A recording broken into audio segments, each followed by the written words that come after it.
मनसा गांव में एक लोहार राम गोपाल रहता था। उसका एक भरा पूरा परिवार था जिसका लालन पालन करने के लिए उसे कई बार दिन रात काम करना पड़ता था। रोज की तरह आज भी काम पर जाने से पहले राम गोपाल ने अपना खाने का डिब्बा बांधने के लिए अपनी पत्नी से कहा। पत्नी जब डिब्बा लेकर आई तो राम गोपाल ने कहा, मुझे आज आने में देर हो जाएगी, शायद मैं रात को ही आऊँ। ना कहकर राम गोपाल अपने काम पर निकल गया। काम पर जाने का रास्ता एक जंगल से होकर गुजरता था।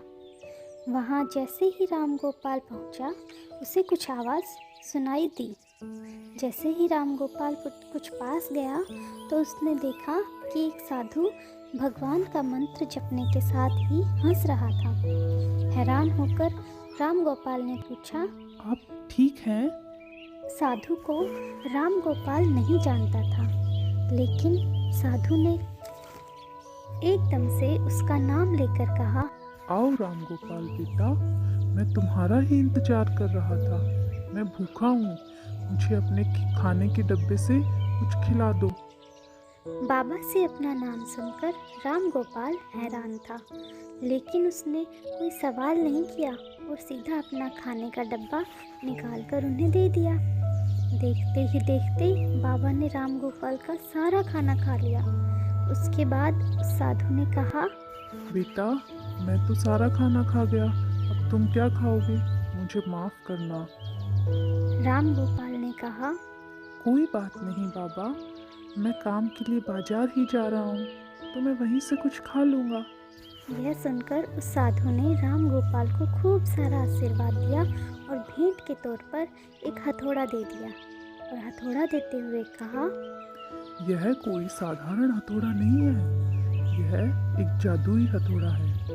मेरे गुरुजी ने मुझे दिया था और अब मैं ये तुम्हें दे रहा हूँ क्योंकि तुम्हारा दिल साफ है।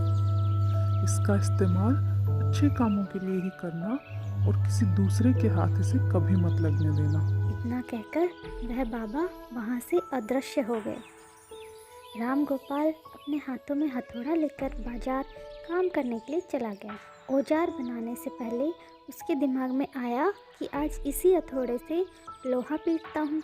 जैसे ही उसने लोहे पर हथौड़े से चोट मारी वो सीधा ही औजार बन गया।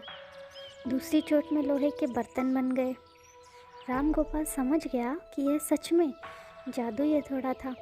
वो जो बना सोच के साथ चोट मारता, लोहा सीधा वही बन जाता। जादुई हथौड़े की वजह से राम गोपाल का काम जल्दी ख़त्म हो गया और वो अपने साथ ही उस जादुई हथौड़े को भी घर ले गया। इसी तरह रोज़ राम गोपाल उस हथौड़े से जल्दी काम ख़त्म कर लेता और कई बार ज़्यादा बर्तन बनाकर उन्हें गांव के लोगों में भी बेच देता था। धीरे धीरे उसके घर के हालात पहले से कुछ ठीक होने लगे। एक दिन गांव का मुखिया उसके घर आया और उससे बोला, हम गांव वालों को शहर जाने में बहुत दिक्कत होती है।